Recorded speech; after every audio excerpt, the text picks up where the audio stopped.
Exam से पहले सिर्फ एक वीडियो देखनी है तो ये डेफिनेशन वाली वीडियो बिल्कुल मिस मत करना, क्योंकि डेफिनेशन को रटना नहीं समझना ज़रूरी है और आज हम वही करेंगे। Hello friends, my name is Ishita and you are watching law simplified, जहां हम पढ़ते हैं लो आसान भाषा में। आज हम पढ़ेंगे BNSS की डेफिनेशंस, जो कि एग्ज़ाम के पॉइंट ऑफ व्यू से बहुत इंपॉर्टेंट है। तो चलिए स्टार्ट करते हैं। सबसे पहले है 2A। 2A में डिफाइंड है ऑडियो वीडियो इलेक्ट्रॉनिक्स। ये डेफिनेशन BNSS में न्यू ऐड की गई है, पहले ये CRPC का पार्ट नहीं थी। तो चलिए स्टार्ट करते हैं। Audio video electronics shall include, audio video electronics के अंदर होते हैं क्या क्या इंक्लूड होते हैं? Use of any communication device, कोई भी कम्युनिकेशन का device. For the purpose of, किस पर्पस के लिए उस डिवाइस को हम यूज़ कर रहे हैं? वीडियो कॉन्फ्रेंसिंग के लिए। Recording of process of identification के लिए, जब आइडेंटिफिकेशन का प्रोसेस किया जाता है तो उसको रिकॉर्ड करने के लिए जिस डिवाइस का यूज़ किया जाता है। Search and seizure of evidence, evidence को सर्च करने के लिए और उसको सीज करने के लिए। Transmission of electronic communication, electronic communication को ट्रांसफ़र करने के लिए जिसका यूज़ किया जाता है। And for such other purpose, और किसी पर्पस के लिए भी यूज़ किया जा सकता है। और बाय सच अदर मीन्स, किसी और मीन्स को भी यूज़ किया जाता है। एज स्टेट गवर्नमेंट में बाय रूल प्रोवाइड, जो हमें स्टेट गवर्नमेंट रूल प्रोवाइड करती है, रूल से प्रोवाइड करती है। वो सब किस में आएगा? वो सब आएगा ऑडियो वीडियो इलेक्ट्रॉनिक्स के अंदर, जो हमें डिफाइन किया गया है सेक्शन 2A ऑफ BNSS में। सेक्शन 2B में डिफाइन है bail. Bail means release of a person. Bail का मतलब होता है एक पर्सन को रिलीज करना। एक्यूज्ड और सस्पेक्टेड, वो पर्सन एक्यूज्ड भी हो सकता है और उस पर हमें शक भी हो सकता है। कमीशन ऑफ एन ऑफेंस, कि उसने एक ऑफेंस को कमिट किया है। फ्रॉम कस्टडी ऑफ लॉ, कहाँ से उसको रिलीज करना है? लॉ की कस्टडी से। अपॉन सर्टेन कंडीशन, ऐसे ही रिलीज नहीं करना, कुछ कंडीशंस लगाई जाएंगी, उस कंडीशन के बाद उसको रिलीज करना है। वो कंडीशन कौन लगाएगा? वो कंडीशन ऑफिसर भी लगा सकता है, पुलिस ऑफिसर भी, और कोर्ट भी लगा सकती है। On the execution by such person, उस पर्सन के द्वारा उसको एग्जीक्यूट किया जाएगा। वो क्या एग्जीक्यूट करेगा? बॉन्ड भी एग्जीक्यूट कर सकता है और बेल बॉन्ड भी एग्जीक्यूट कर सकता है। आगे हम डेफिनेशन पढ़ेंगे बॉन्ड क्या होते हैं और बेल बॉन्ड क्या होते हैं। तो बेल का मतलब होता है एक पर्सन की रिलीज कुछ कंडीशंस लगा के, वो कंडीशन कोर्ट भी लगा सकती है और ऑफिसर भी लगा सकता है। On execution by such person, bond और bail bond. Important case law, state of Rajasthan versus Balchand 1977। Section 2C bailable offences. Bailable offences means an offence.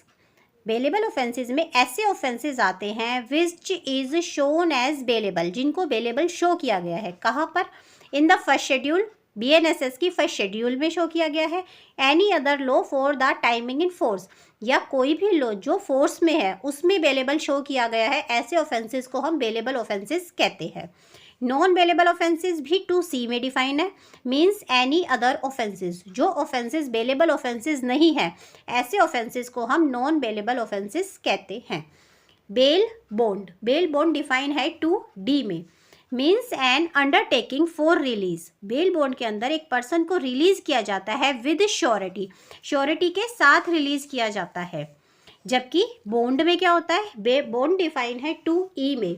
Bond के अंदर क्या होता है? मीन्स ऑफ पर्सनल बॉन्ड, इसमें एक पर्सनल बॉन्ड आता है, और एन अंडरटेकिंग फॉर रिलीज, और एक पर्सन को रिलीज किया जाता है without surety.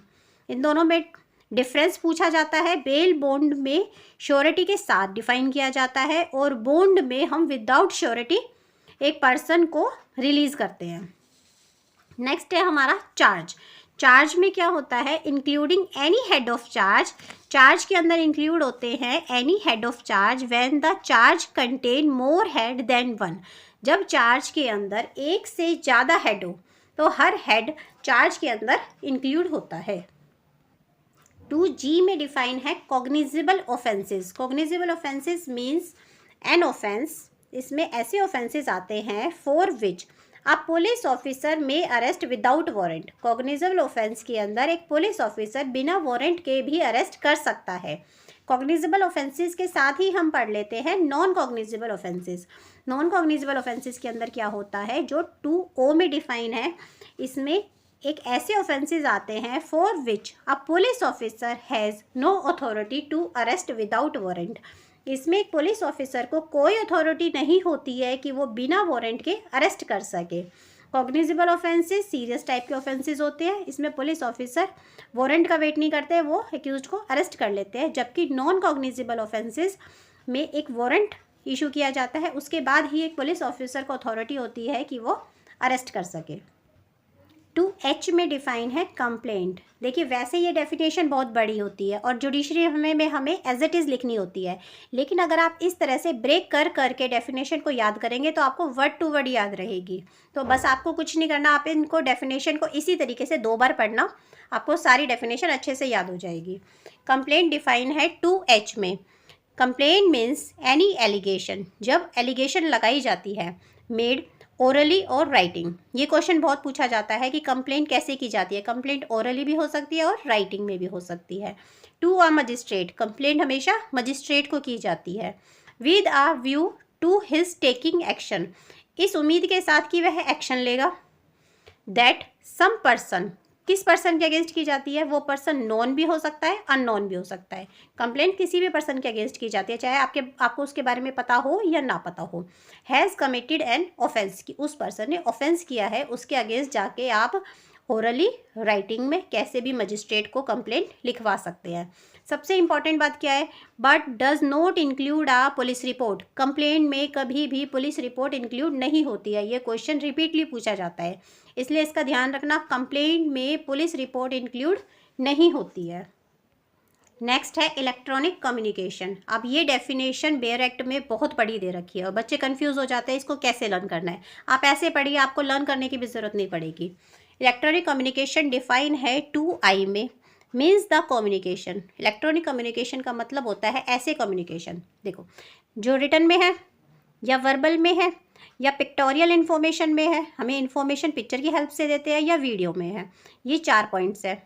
Bye means of an electronic device, इनका कम्युनिकेशन हो रहा है कैसे, इलेक्ट्रॉनिक डिवाइस से हो रहा है, जिसमें इंक्लूड है कौन कौन से इलेक्ट्रॉनिक डिवाइस हो सकते हैं, telephone, mobile phone, wireless telecommunication device, computer, audio video player, camera या एनी अदर इलेक्ट्रॉनिक डिवाइस। बताओ इसमें याद करने का क्या है, सब कुछ हमें पता है कि कौन कौन से डिवाइस हो सकते हैं और किस किस फॉर्म में हो सकता है। और बेयर एक्ट में इतना बड़ा दे रखा है कि आप कंफ्यूज हो जाते हो, तो आपको इस तरह से पढ़ना है बस। नेक्स्ट है जुडिशियल प्रोसीडिंग, जो डिफाइन है 2M में। जुडिशियल प्रोसीडिंग कहती है any proceeding in the course of which, ऐसी प्रोसीडिंग जिसमें एविडेंस इज, एविडेंस या तो लिए जाते हैं और मे बी या लिए जा सकते हैं, लीगली टेकन ऑन ओथ, जिसमें एविडेंस को हम ओथ पे लेते हैं, ऐसी प्रोसीडिंग को हम जुडिशियल प्रोसीडिंग कहते हैं। नेक्स्ट है इंक्वायरी। इंक्वायरी डिफाइन है 2K ऑफ BNSS में। Inquiry, every inquiry conducted by, हर वो इंक्वायरी जो कंडक्ट किए जाती है या तो मजिस्ट्रेट के द्वारा या कोर्ट के द्वारा। Other than the trial, trial नहीं होती है इंक्वायरी, कभी भी ट्रायल नहीं होती है। नेक्स्ट है इन्वेस्टिगेशन। इन्वेस्टिगेशन डिफाइन है 2L में। इंक्लूड ऑल प्रोसीडिंग, इसमें वो सारी प्रोसीडिंग आती है for the collection of evidence, जो एविडेंस को कलेक्ट करने के लिए की जाती है। इन्वेस्टिगेशन के अंदर क्या आती है, for the collection of evidence. ये चीज़ बार बार पूछी जाती है कि इन्वेस्टिगेशन का पर्पस क्या है, तो इन्वेस्टिगेशन किस लिए की जाती है, for the collection of evidence. Conducted by, जो कंडक्ट की जाती है पुलिस ऑफिसर के द्वारा। Any person authorised by a magistrate, ये वो पर्सन जिसको मजिस्ट्रेट ऑथोराइज करते हैं इन्वेस्टिगेशन करने के लिए। मजिस्ट्रेट कभी खुद से इन्वेस्टिगेशन नहीं करते हैं, मजिस्ट्रेट इंक्वायरी करते हैं, और इन्वेस्टिगेशन या तो पुलिस ऑफिसर करते हैं या ऐसा पर्सन करता है जिसको मजिस्ट्रेट खुद से ऑथोराइज करते हैं कि तुम इन्वेस्टिगेशन करो। एक्सप्लेनेशन क्या कहती है, अगर कहीं स्पेशल एक्ट में कोई प्रोविज़न दे रखा है और वो इनकंसिस्टेंस है BNSS के, तो हमेशा स्पेशल एक्ट ही अप्लाई होगा, स्पेशल एक्ट प्रिवेल करेगा BNSS के ऊपर, वहाँ पे BNSS अप्लाई नहीं होगा। तो ये था BNSS की डेफिनेशन का पार्ट 1। बाकी की डेफिनेशन हम पार्ट 2 में करेंगे। जुडिशरी और UGC नेट के लिए ऐसे ही एग्ज़ाम फोकस से अगर वीडियो आपको चाहिए तो चैनल को सब्सक्राइब करें, मुझे कमेंट में ज़रूर बताएं, उससे मुझे भी मोटिवेशन मिलता है। तब तक मिलते हैं नेक्स्ट वीडियो में, तब तक पढ़ते रहिए और देखते रहिए लॉ सिंप्लीफाइड। Thank you.